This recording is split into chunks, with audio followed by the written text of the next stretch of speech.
ডাক্তারবাবু, আমার হাঁটুতে ব্যথা, আমি কি সিঁড়ি ওঠানামা করতে পারি? অবশ্যই করতে পারেন, কিন্তু কোন পা দিয়ে করবেন আর কোন পা দিয়ে করবেন না সেই জিনিসটা বলবো আজকে আমি আপনাকে।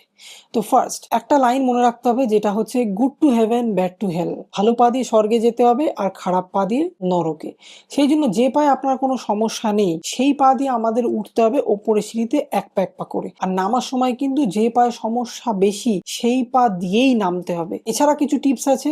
সিঁড়িতে ওঠার সময় কিন্তু প্রপার স্টিকের ইউজ ভেরি ইম্পর্টেন্ট। অনেকে ভাবেন সিঁড়ি ওঠানামা করার সময় যদি স্টিক ইউজ করি তাহলে আমরা সিঁড়ি থেকে পড়ে যেতে পারি, কিন্তু জিনিসটা কিন্তু একদমই সত্য নয়। কারণ যারা প্রপার টেকনিক জানেন তারা কিন্তু সিঁড়িতে স্টিক ইউজ করেন, আর স্টিক ইউজ করলে কিন্তু অনেক বেশি সাপোর্ট পাওয়া যায় সিঁড়িতে ওঠানামার ক্ষেত্রে।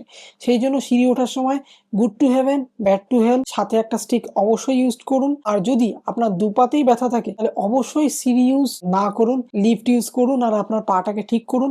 আর তার জন্য চলে যান কোনো ভালো ফিজিওথেরাপি ক্লিনিকে।